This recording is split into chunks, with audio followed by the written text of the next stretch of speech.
नमस्कार मित्रों, जय भारतवर्ष। आज का जो प्रश्न है उसमें जो हमारे मित्र हैं ये पूछते हैं कि स्थित प्रज्ञस्य का भाषा समाधिस्तस्य केशव स्तदीय किम प्रभाषेत किमाशित वर्जेत किम। इस श्लोक का मतलब बताएं और बताएं कि कैसे मैं इसे अपने जीवन में समावेश कर सकता हूँ। तो ये जो श्लोक है ये श्रीमद् भगवद गीता में अध्याय नंबर 2 में 54वें नंबर का श्लोक है, जिस श्लोक के माध्यम से अर्जुन ने कुरुक्षेत्र के मैदान में श्री कृष्ण से एक प्रश्न किया था कि हे कृष्ण, ये जो आप काफी समय से मेरे सामने स्थित प्रज्ञ करके एक शब्द का उच्चारण कर रहे हैं, तो ये स्थित प्रज्ञ है क्या? इसके बोलने की शैली कैसी है, इसके खाने की शैली कैसी है, ये चलता कैसे है, ये उठता कैसे है, ये बैठता कैसे है। अर्थात मुझे समझाएं कि स्थित प्रज्ञ जो होता है वो नॉर्मल या ये कह लें जो साधारण मनुष्य है उससे अलग क्या है, उसमें उसे क्यों हमने स्थित प्रज्ञ कहा है और जो साधारण मनुष्य है उसे साधारण क्यों कहा है। तो इसके जवाब में श्री कृष्ण जी अर्जुन को कहते हैं कि हे अर्जुन,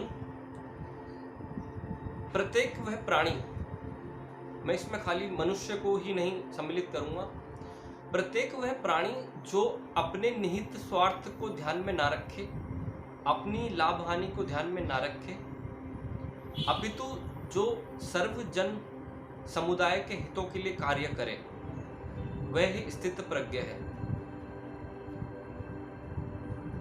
अब ये बड़ा विचित्र किस्म का जवाब हो गया, क्योंकि इस जवाब को इतनी आसानी से समझना मुश्किल है बड़ा। और मैं मानता हूं कि श्री कृष्ण जी एक बहुत बड़े दार्शनिक, साथ ही साथ दृष्टांत और एक बहुत ही बड़े वैज्ञानिक भी थे। कुछ तो तर्क होगा इस बात में जो उन्होंने कही है, जो उन्होंने कहा है कि अपनी लाभ हानि के बारे में ना सोचने वाला मनुष्य, अपने स्वार्थ के बारे में ना सोचने वाला मनुष्य स्थित प्रज्ञ है। तो कुछ बात होगी इसमें। तो श्री कृष्ण ने अगर कहा है कि अपने स्वार्थ को ना सोचें तो मनुष्य स्थित प्रज्ञ हो जाएगा, वो श्री कृष्ण ने केवल उस वक्त, उस काल में, यानी कि द्वापर में ही, द्वापर वालों के लिए ही नहीं कहा, परंतु आज अगर हम उसे कलयुग में देखें तो उसको हम अपनी चीज़ों से संबंधित कर सकेंगे। उसको जोड़कर देखें तो हमें पता चलेगा कि स्थित प्रज्ञ है क्या। आजकल हम देखते हैं कि हम लोग अपने स्वार्थ में लगे हुए हैं और फिर हम कहते हैं कि स्थित प्रज्ञ का मतलब समझ नहीं आता है। कभी तुमने देखा होगा कि तुम्हारे घर पर, तुम्हारे द्वार पर कोई भिक्षुक आ गया, तो भिक्षुक आ गया है, अब तुम, भिक्षुक बोल रहा है कि थोड़ा खाने के लिए मुझे दे दें, थोड़ा दान दे दें। तुम चल दिए वहाँ दानवीर बनकर। अब आए हो घर में, खाना लगा रहे हो, 2 करछी तुमने दाल डाल दी, 2 करछी चावल डाल दी, अब 1 करछी और फालतू डाल दी उसमें दाल की, और अपने दिमाग में सोचा कि चलो 1 करछी और डाल देता हूँ, हो सकता है ये जो 2 मंजिला मकान है ये 3 मंजिला हो जाए। फिर थोड़ी देर में ख्याल आया कि चलो 1 करछी चावल की और डाल देता हूँ, हो सकता है जो बाहर ये स्कूटर खड़ा है उसकी जगह गाड़ी आ जाए। अब दिक्कत कहाँ आती है? यहीं पर आती है दिक्कत सारी। हम लोग क्या करते हैं कि हमने जो दान दिया वो अपने स्वार्थ को रख कर दिया। हमने ये नहीं देखा कि उस साधु की, उस भिक्षुक की क्या भूख है, उसको कितना खाना है, उससे पूछा नहीं हमने अपने मन में सोचा अपनी भूख के अनुसार कि हमारी भूख है 1 तिमंजिला मकान या हमारी भूख है 1 गाड़ी, तो हमने उसके हिसाब से उसको खाना दे दिया, उसके हिसाब से उसको भोजन, दान इत्यादि दे दिया। और फिर हम कहते हैं कि गीता में जो लिखा है वो सही नहीं है या स्थित प्रज्ञ कुछ होता नहीं है। या स्थित प्रज्ञ होता क्या है हमें उसके बारे में पता ही नहीं होता। आजकल मॉडर्नाइजेशन का बड़ा ज़माना है, तो कई बार आपने देखा होगा कि हम लोग दोस्त मित्रगण, कई बार ऐसा होता है कि फेसबुक या इंस्टाग्राम इत्यादि पर एक दूसरे से जुड़े होते हैं, तो स्वार्थ इतना ज़्यादा बढ़ गया है इंसान में कि किसी ने सोचो कि एक तस्वीर अपनी डाल दी, तुमने भी अपनी तस्वीर डाल दी, तुमने उसकी तस्वीर को पसंद किया, लाइक कर दिया, अब तुम अपनी तस्वीर डाल रहे हो, 2 4 6 तस्वीर तुमने डाल दी, तुम्हारे पे लाइक नहीं आई, तुम्हारा माथा घूम गया, चल दिए तुम उसको अनफॉलो करने, हटा देता हूँ उसको अकाउंट से क्योंकि इसने मुझे लाइक नहीं किया, मैं बेवकूफ़ हूँ, मूर्ख हूँ जो इसे लाइक करता हूँ, फ़ोटो को इसकी लाइक करता हूँ, उस पर टिप्पणी देता हूँ, कमेंट लिखता हूँ। तो इस तरीके की जो सोच है, इस तरीके की जो बुद्धि आपकी है, वो कभी आपको या मुझे या किसी भी प्राणी को स्थित प्रज्ञ होने देगी नहीं, क्योंकि श्री कृष्ण ने कहा है कि स्थित प्रज्ञ जो होता है वो अपने स्वार्थ को तो देखता ही नहीं, अनायास ही प्रेम करता है, अनायास ही ईश्वर की भक्ति में होता है वो, उसे ईश्वर से किसी प्रकार का लोभ नहीं होता, किसी प्रकार का लालच नहीं होता, दर्द में उसे दर्द महसूस नहीं होता, धन अगर आ जाए तो कोई फर्क नहीं कितना आ गया है, धन चला जाए तो रोना नहीं कि क्या गया। आपने कभी अपने आसपास कुछ लोगों को देखा होगा कि सुबह सुबह वो उठते हैं और सूर्य को जल चढ़ाना आरंभ करते हैं। कभी ऐसा हुआ है आपके साथ कि आप जल चढ़ाने चल दिए, 6-7 दिन आपने जल को चढ़ा दिया, जल सूर्य के समक्ष जल चढ़ा रहे हैं, 7 दिन चढ़ा दिया, 8वें दिन आपने जल नहीं चढ़ाया, तो सूर्य ने सामने से पलट कर कहा हो कि रुक जा, तू देख, कल से मैं तुझे धूप नहीं दूंगा। ऐसा हो ही नहीं सकता, क्योंकि सूर्य स्थित प्रज्ञ है। सूर्य जो चमक रहा है, जो प्रकाश दे रहा है, वो अपने स्वार्थ के लिए नहीं दे रहा है, और यही स्थित प्रज्ञ है। न कभी आपने ऐसा देखा होगा, महसूस किया होगा कि रात्रि में आप बचपन से जैसे चांद को चंदा मामा कहते आए हो, और एक दिन आपने चंदा मामा को खाली कह दिया कि यह चांद, आज तुझ में दाग लग रहे हैं, दाग दिख रहे हैं, तो चांद ने कहा हो कि कल से देख, तुझे मैं किसी भी प्रकार के प्रकाश से वंचित कर दूंगा, तुझे प्रकाश नहीं दूंगा। वो नहीं कर सकता, क्योंकि चांद भी स्थित प्रज्ञ है। ये विचित्र किस्म का स्वार्थी जो प्राणी है वह केवल मनुष्य ही है।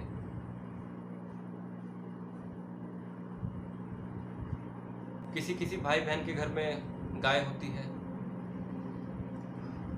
किसी के घर में कुत्ता भी होता है, तो कभी आप इस चीज को कर कर देखना किसी गाय के साथ या कुत्ते के साथ, तो जो गाय होती है या जो कुत्ता होता है, उस गाय को कभी तुम सुबह रोटी मत देना खाने को, तो ये 101% बात है कि शाम को वो गाय तुम्हें दूध देने से मना नहीं करेगी, क्योंकि गाय भी स्थित प्रज्ञ ही है। और ये बड़ा वैज्ञानिक तथ्य है।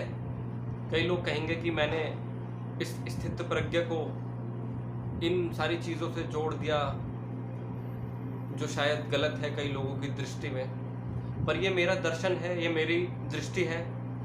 जिन चीज़ों को मैंने आज तक अनुभव किया है, बस वही चीज़ मैं आपके समक्ष रख रहा हूँ। और सबसे बड़ी जो स्थित प्रज्ञ जो प्राणी है, जो जिसमें प्राण है, वह स्त्री है, वह माता है। कभी बचपन से आपने देखा होगा कि वो जो माता है वो निस्वार्थ ही आपके घर में भोजन पका रही है, निस्वार्थ ही वो आपको सवेरे सवेरे पूछ लेती है कि लल्ला चाय पिएगा। निस्वार्थ ही वो रात को सोते वक्त तुम्हें कह देती है कि लल्ला यूं मत सोना, दुग्ध रखा है तुम्हारे लिए, दुग्ध पी के सोना अच्छा होता है, दुग्ध पीकर सोना। कभी उस माता को पूछना कि सुबह से लेकर शाम तक जब वो आप सभी के लिए घर में नित्य कई तरीके के व्यंजन पका रही होती हैं या काम कर रही होती हैं, कुछ किसी को चटनी पसंद है, माता चटनी बना दो, माता बना देती है। किसी को कभी जलेबी खाने का मन हो गया तो माता को बोल दिया माता जलेबी बना दो। कभी माता ने तुमसे शिकायत नहीं की होगी कि नहीं पुत्र, नहीं बेटा, आज मैं नहीं बना सकती, मेरे सर में दर्द है या मुझे बुखार है। क्योंकि माता जो है वो स्थित प्रज्ञ है। माता का जो महत्व है वो वही स्थित प्रज्ञ का महत्व है जिसकी चर्चा श्रीमद् भगवत गीता में श्री कृष्ण भगवान ने की है। वही माता जो यशोदा भी है, जिसने श्री कृष्ण को पैदा तो नहीं किया पर जब उसका लालन पालन किया तो शायद क्या कहूँ, बेशक उस माता ने इतना लालन पालन किया कि जितना शायद कोई सगी माता भी नहीं कर सकती। वो माता देवकी भी है जिसने वर्षों की यातनाएं झेली उस कारागृह में, उस कंस के कारागृह में, मात्र उस पुत्र की प्रतीक्षा में, मात्र उस कृष्ण की प्रतीक्षा में। तो माता एवं स्त्री स्थित प्रज्ञ है। स्थित प्रज्ञ को प्राप्त होना स्त्री के लिए, माता के लिए बहुत सरल है, अपितु पुरुष के लिए थोड़ा सा कठिन है। ऐसा नहीं कि पुरुष स्थित प्रज्ञ नहीं हुए, कृष्ण थे स्थित प्रज्ञ थे, महात्मा बुद्ध हुए स्थित प्रज्ञ थे, परंतु एक जो स्त्री होती है उसमें जो स्त्रीण तत्व होता है उसकी वजह से, उसके मातृत्व की वजह से जो स्त्री है वो स्थित प्रज्ञ है। तो सारी चीज़ों का, सारी वस्तुओं का समावेश कहीं ना कहीं अगर देखा जाए तो आपके आसपास ही है। श्री कृष्ण ने यदि कोई चीज़ गीता में कह दी है, किसी श्लोक में कह दी है, तो उस श्लोक को अगर आपको मानना भी नहीं है, अगर आपको समझना भी नहीं है, तो उसके पीछे का सबसे पहले आपको विज्ञान समझना पड़ेगा, वैज्ञानिक तथ्य समझने पड़ेंगे। और वो वैज्ञानिक तथ्य आपके आसपास ही हैं, आपके आसपास के फूलों में, आपके आसपास की बहती हुई नदियों में, आपके आसपास के चांद में, तारों में, सितारों में, सूर्य में, आकाश में, धरती में। वो सारे रहस्य इन्हीं में छुपे हुए हैं।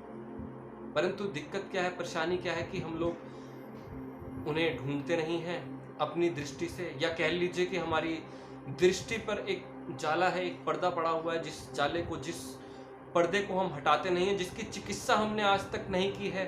हम दर्शन के अभिलाषी हो गए हैं, बस दृष्टांत के अभिलाषी नहीं है। दर्शन का अभिलाषी हो जाना है कि आप बस उस ज्ञान के लिए कहीं ना कहीं लोगों के पीछे भटक रहे हैं, किसी पंडे के पीछे, किसी पुजारी के पीछे, या किसी मौलवी के पीछे घूम रहे हैं, या किसी पादरी के पीछे घूम रहे हैं। आपने अपनी दृष्टि का प्रयोग ही नहीं किया आज तक उन चीज़ों को, उन सृष्टि के सृजनात्मक तत्वों को देखने के लिए, उनके समावेश को इस सृष्टि में, उसके योगदान को देखने के लिए। इसलिए मैं बस इतना कहना चाहूँगा कि अपनी आँखों का जो वो जाला है, वो जो पर्दा है, उसे हटाइए। दर्शन को दर्शन तक ही रहने दीजिए, अपितु कोशिश कीजिए, हर प्रयास कीजिए कि अपनी दृष्टि को खोलिए, और आप पाएंगे कि जिस दिन आप अपनी दृष्टि को खोल लेंगे, जिस दिन आप इस दर्शन को छोड़ देंगे, चीजों के पीछे का वैज्ञानिक तथ्य समझेंगे दृष्टि से, तो आप स्वयं ही स्थित प्रज्ञ हो जाएंगे। उस स्थित प्रज्ञ को जानने के लिए आपको किसी गुरु, किसी का भक्त होने की आवश्यकता नहीं पड़ेगी।